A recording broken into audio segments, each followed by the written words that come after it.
आज हम श्रवण शक्ति बढ़ाने का प्रयास करेंगे, यानी हमारे ईयर ड्रम अच्छे से काम करें, कान, उसके लिए हम सरलता यौगिक कैप्सूल आत्मसात करें।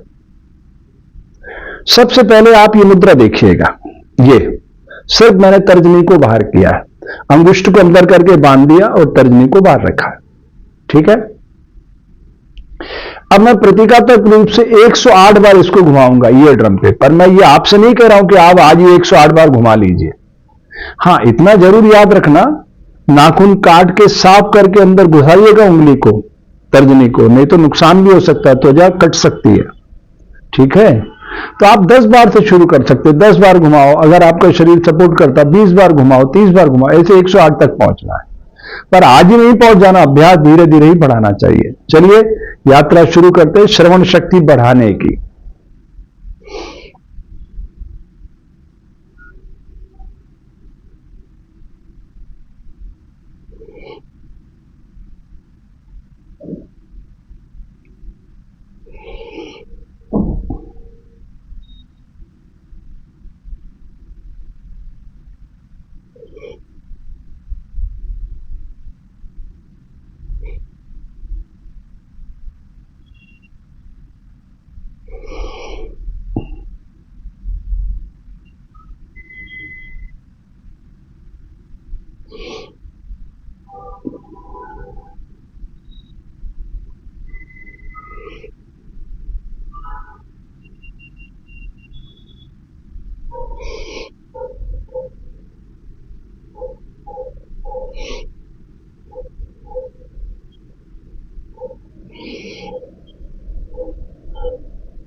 तो ये 108 होने के बाद फिर आप इस तरह से इसको पूरी ताकत से उंगली को अंदर लेके रोक दीजिएगा और आंख बंद करके भीतर की ध्वनि सुनिएगा।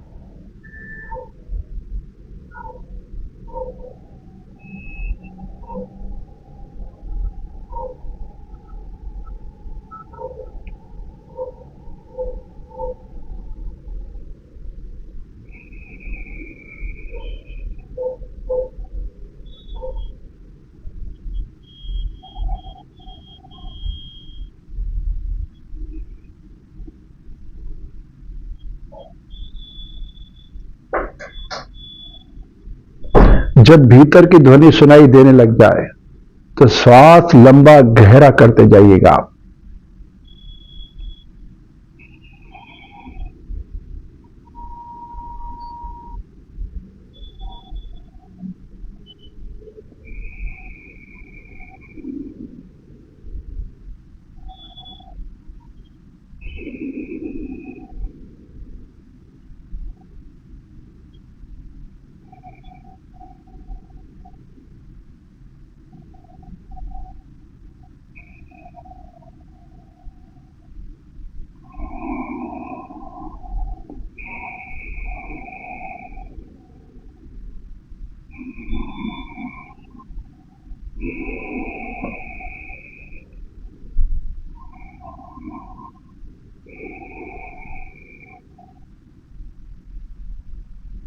तो पता है क्या होगा,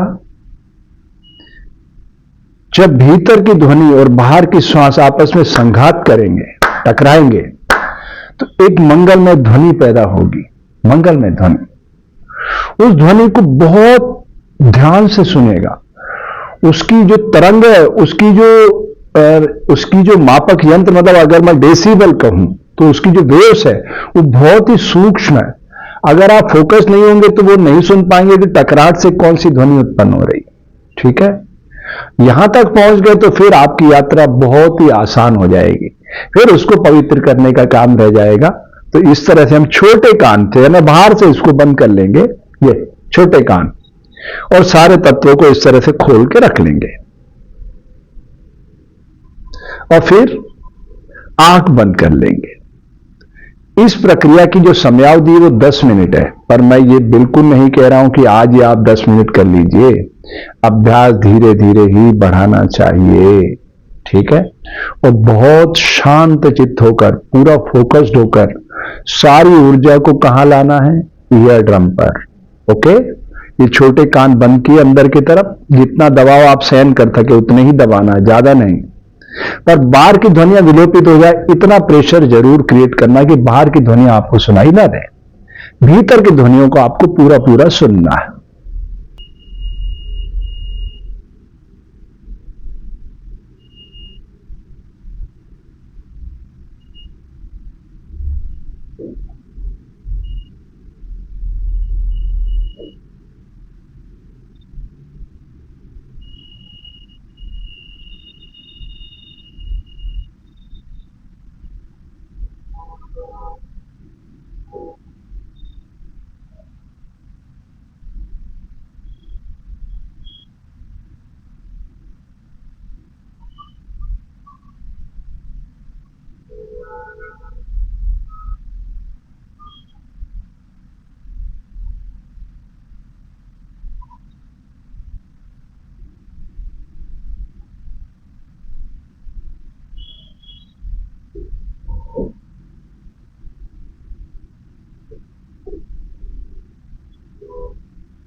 इस तरह से आप पाएंगे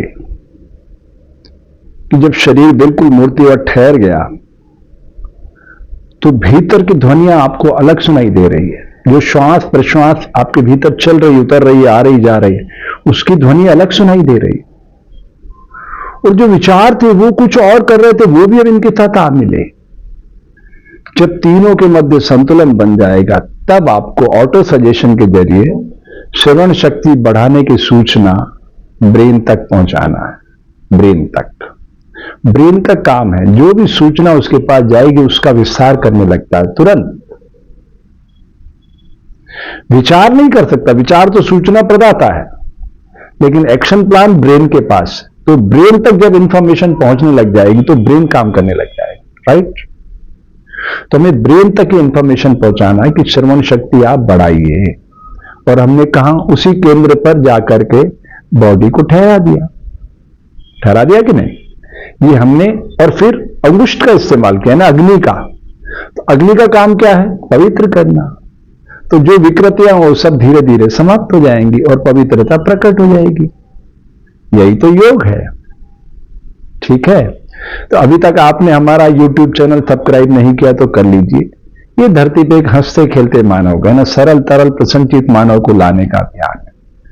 और मैं उम्मीद करता हूं कि जो भी क्रियाएं आप देख रहे हैं उसको एक बार अपने शरीर पे ईमानदारी से उतार के देखिए, फिर अपना अनुभव वीडियो पर साझा कीजिए।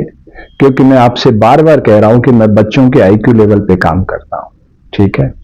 मेरा सपना है कि भारत के हर बच्चे के भीतर जो सुप्त विवेकानंद है वो जागे वो सारे संसार को खुशहाल बनाए।